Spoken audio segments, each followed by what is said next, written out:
trocar uma ideia com a gente, você já sabe bem do caminho, do contato. Então, por favor, não hesite em mandar a mensagem para cá. 11 99904 8756, Dia. Joel, a gente vai começar com mais desdobramentos daquele caso lá de Guarulhos, porque agora há pouco a nossa produção aqui da Band conseguiu uma foto que foi tirada pela própria Polícia Militar. Consta no boletim de ocorrência, no registro desse caso, que acabou com a morte de um motorista de aplicativo em Guarulhos no fim de semana. A gente falou bastante sobre esse acidente aqui, né? Desde ontem vem falando. Um carro invadiu a contramão de uma avenida em Guarulhos, atingiu esse carro. O motorista de aplicativo morreu na hora. Quem estava no outro carro sobreviveu. E essa história ganhou novamente, né, ares duvidosos. Vai ter que ser muito bem investigada. Vai esbarrar um pouco no caso do Fernando Sastre Filho. Quem está na nossa live vai ver essa imagem que mostra a parte interna do carro. E em cima do banco do passageiro, uma garrafa de uísque. Dá para ver que está encostadinha ali, está deitada no banco do passageiro. O motorista desse carro se evadiu do local. Não se apresentou na delegacia. E ali, no local da batida, não foi feito o bafômetro. Então encontraram uma garrafa de uísque ali. Obviamente, o acidente aconteceu em alta velocidade. Não foi feito nenhum teste do bafômetro. O motorista foi embora para casa e deve se apresentar hoje à polícia. E outra, tem aquele vídeo da troca de motorista, exatamente, né? Ao se apresentar à polícia. Tem um vídeo lá de um sujeito se apresentando à polícia, quanto na realidade o que estava dirigindo era o outro. Era outro, exatamente. Não é? E hoje os dois vão à delegacia para explicar o porquê de terem feito isso, né, Luiz Felipe Nunes? Mas o flagrante já foi. Se ele estava bêbado, se tinha ingerido bebida alcoólica, vai ficar muito difícil de provar. E eles estavam num bar antes do acidente. Isso já foi comprovado. Mas desenrola aí, conta pra gente, Luiz, pelo menos fortes indícios de que pode ter coisa errada nessa história aí. Mais errada ainda do que a ultrapassagem imprudente que o cara fez.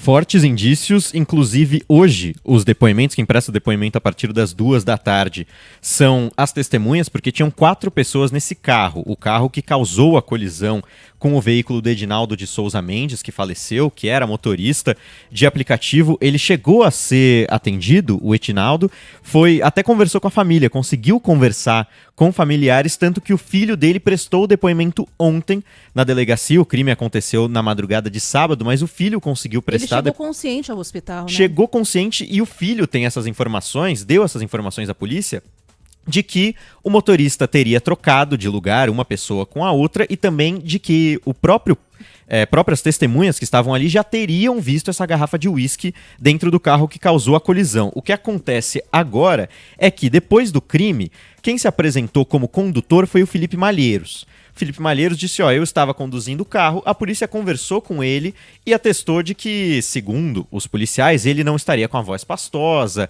não apresentava indícios de que teria ingerido bebida alcoólica nem drogas. Por isso, segundo a Secretaria de Segurança Pública de São Paulo, não foi chamado outro veículo com o aparelho do bafômetro. Então, essa informação que a Secretaria de Segurança Pública passa para nós. Depois, o Felipe foi ao hospital, porque o acidente também causou lesões a ele, foi atendido, depois saiu do hospital. A polícia não fez uma abordagem com as outras pessoas do carro, as outras 3 pessoas, incluindo o Gustavo Moreira, que, de acordo com as imagens de câmeras de segurança, que é o que a gente já sabe nesse momento, é quem realmente estava dirigindo o carro e que pode ter consumido bebida alcoólica. Aliás, nada comprova que o próprio Felipe Malheiro, que foi abordado naquele primeiro momento, não teria ingerido bebida alcoólica, porque não foi feito um teste do bafômetro. A polícia confiou que a própria percepção dos policiais já seria o suficiente para comprovar de que ele não teria ingerido essa bebida, mas agora a gente já sabe, a gente já tem uma imagem de que uma garrafa de uísque estava no local, e é claro, o próprio fato, o próprio acidente de uma ultrapassagem extremamente perigosa na Avenida Doutor Timóteo Penteado, em Guarulhos, já é um crime, já poderia dizer que tem um problema com o motorista. E eu, sinceramente, vendo a imagem, tenho a impressão de que não foi uma ultrapassagem. De que ele perdeu o controle na curva.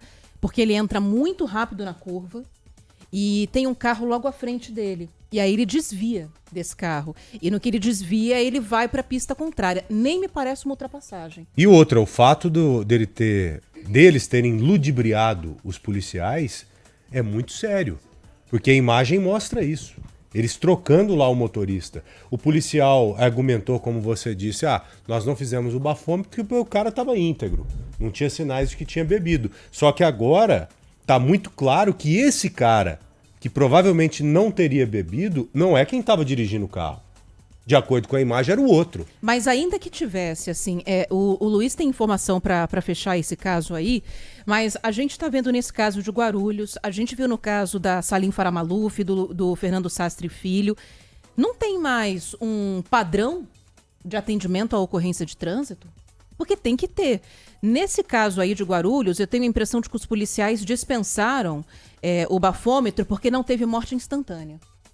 Porque quando eles chegaram lá, o motorista de aplicativo que faleceu, que era motorista de ônibus, na verdade, né? Ele fazia bico de motorista de aplicativo, ele estava vivo e estava consciente. Então, não deram a devida importância, a devida gravidade que esse acidente tem. Não contaram que o cara poderia morrer depois. Por isso que eu falo, cadê a padronização para atendimento de crime de trânsito? Falta de padrão é essa, que pode ser exemplificada também com o acidente de Osasco no final de semana. A menina lá que veio com o Audi dela acelerado, ela bateu nos carros todos que estavam parados, feriu um monte de gente, ninguém morreu, mas ela fez o exame ali. Exatamente. Olha só como uma falta de padrão. É isso que eu tô te falando. Então, não são todas as viaturas da polícia que andam com bafômetro. O policial olhou e falou, olha, não tá com cara de que bebeu, mas vamos tirar a prova, vamos comigo para um DP. Porque mesmo que não tenha matado ninguém, o cara invadiu a contramão numa curva de madrugada. Ou aciona uma viatura que tenha o aparelho disponível. Não foi uma batida comum, não fui eu saindo aqui da Band, puxa, não vi uma pessoa parada no semáforo, dei um totozinho atrás. Foi uma senhora pancada de frente, de madrugada. O que já, começo de madrugada, né? O que já leva a todo o indício de que pode ter um crime de trânsito. Tá faltando, não sei se tem, a Secretaria de Segurança Pública tem que responder e a gente tá questionando. Cadê a padronização para atendimento de crime de trânsito? Agora, falha grave da Secretaria de Segurança Pública. Vamos supor que o policial tivesse tomado a decisão de fazer o teste do bafômetro. Provavelmente faria só no motorista, né?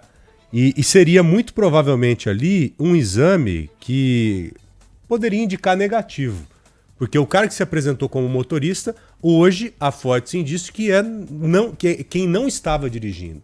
Então o fato deles terem trocado de posição é seríssimo. É muito sério. Isso é gravíssimo. Exatamente. E pode se juntar à alta velocidade, ao dolo eventual. Ou seja, há alguns elementos muito fortes para mostrar que realmente agiram ali de forma criminosa. E tem uma outra coisa também. A gente se apega muito à questão do álcool, porque ela é muito séria, né? Sim. Mas nem sempre o álcool é o causador desse tipo de coisa, né? A alta velocidade, a imprudência, entrar naquela curva como se ele estivesse fazendo uma curva dentro de um autódromo, tudo isso tem que ser levado em consideração. Tem um dolo aí. Ninguém falou pisa no acelerador. Ele pisou porque quis. Então tem um dolo aí, ele estando alcoolizado ou não. E isso por si só, policial está acostumado com isso, de ver a força da pancada, já sabe que tem ali alguma coisa de muito errada que tem que ser investigada. Essa imagem da troca levar todo mundo pro DP. Essa imagem da troca de passageiro, pode ter certeza. Ela se trata de um elemento importantíssimo no meio dessa investigação e que pesa e muito contra os dois envolvidos, principalmente. O motorista claro. E o cara que se sujeitou a falar que estava dirigindo. A gente está falando aqui da ação da polícia nesse caso porque tem que ser destacada mesmo, mas a culpa é deles. Sim. A culpa é de quem estava no carro, de quem estava dirigindo e causou essa tragédia, destruiu uma família, né, Luiz? E só para concluir de minha parte aqui, eu acho que com esses elementos todos que hoje há em cima desse assunto, a bebida alcoólica, claro, se tivesse comprovado ali que o cara tivesse bebido, seria mais um fator, mas eu não vejo como decisivo, como um fator ali decisivo mesmo. Eu acho que seria um fator contribuinte, dentre tantos. Porque se o cara comete, faz aquela ultrapassagem totalmente irresponsável, em alta velocidade, mata o cara e trocam de motorista, por que eles trocaram de motorista ali? Então imagina a justiça entendendo esse caso e já com esses elementos todos para tomar uma decisão. Mas é isso. Não vejo outra decisão senão uma condenação séria mesmo. Se na hora vai todo mundo pro DP, já tinham descoberto isso. Mas o caso foi ganhando outros desdobramentos.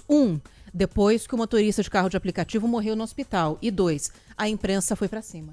Aliás, ganhou repercussão. Esse fator deles terem mudado quem é o condutor, eles devem responder, o caso já está apontando para isso, como fraude processual, que é o mesmo crime que a família do Fernando Sastre Filho, no caso do Porsche, também responde, tem que fazer os depoimentos, tem que ter essa arguição, por ter mudado a cena do crime, de ter supostamente retirado garrafas do Porsche depois do acidente. De ter levado o Fernando embora também. Né? De ter levado o Fernando embora, mas o cerne da fraude processual seria a retirada das garrafas. Então tem essa questão que também se assemelha ao caso do Porsche. E os policiais, nesse caso que a gente está falando agora de Guarulhos, também vão depor para explicar o que eles estavam fazendo naquela situação. Também reflexo daquele caso do Fernando Sastre Filho, onde a atuação dos policiais também foi questionada depois do acidente.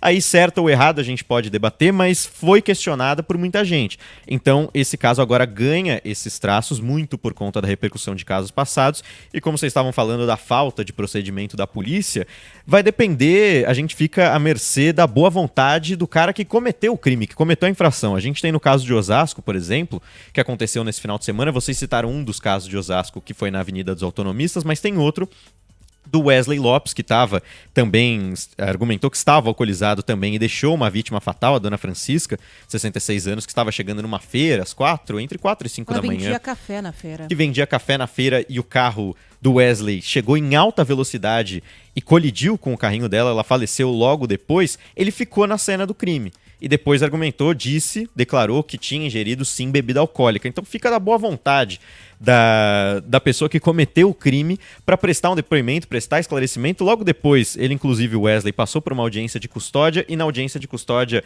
ele já tinha sido preso em flagrante, mas foi liberado depois de ter uma fiança fixada em 15 salários mínimos, além do comparecimento no fórum mensalmente. Para a gente arrematar todos esses casos, hoje no programa Manhã Bandeirantes, aqui da Rádio Bandeirantes, a gente conversou com o Kennedy Santos Pereira, que é coordenador do Núcleo de Esforço Legal do Observatório Nacional de Segurança Viária, para questioná-lo exatamente por que a gente está vendo tantos casos, tantos acidentes, tantas colisões de trânsito e muitos deles envolvendo o álcool. E aí ele argumenta que, de fato, as pessoas, quando foi a lei seca, começou a valer, muitas pessoas começaram a ter medo da lei seca, começaram a ter medo de ser multadas, de perder carro, perder carteira, e conforme o tempo foi passando, esse medo pode estar abaixando, as pessoas podem estar perdendo um pouco o medo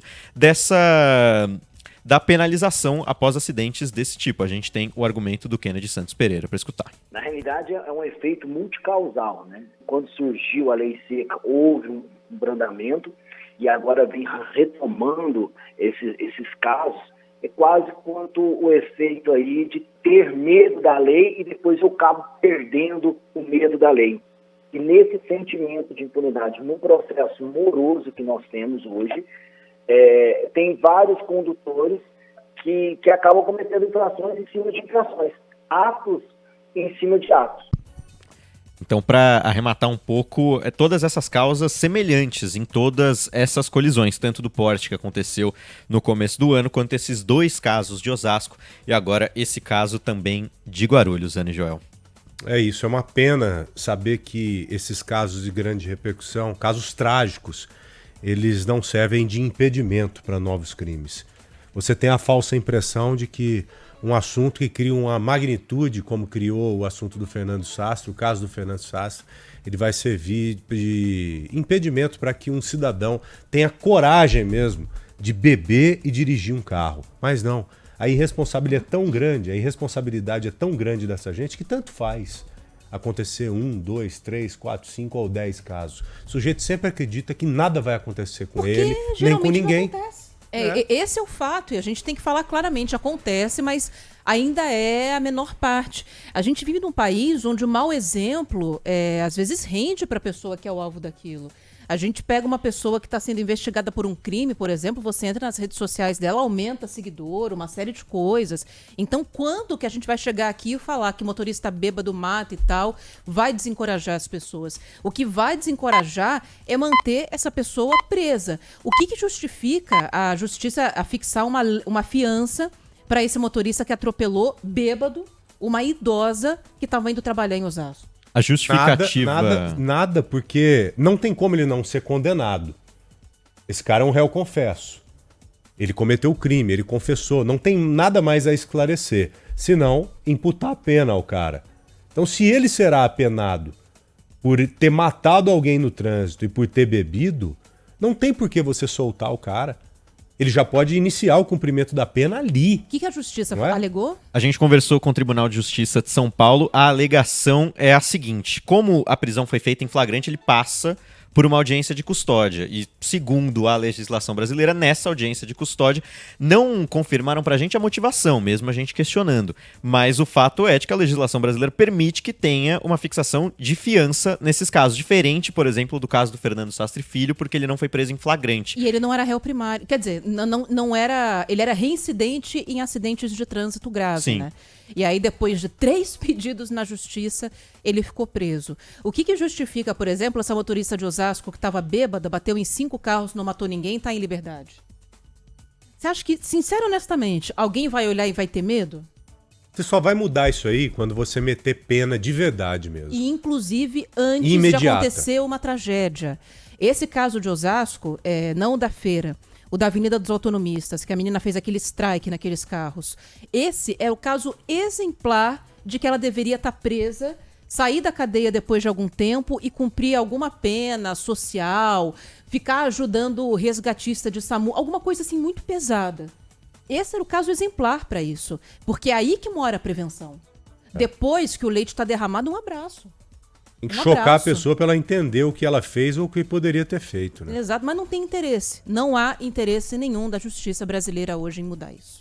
Se você não mudar nessa linha de raciocínio aí, não vai mudar absolutamente nada, nada, nada. Infelizmente.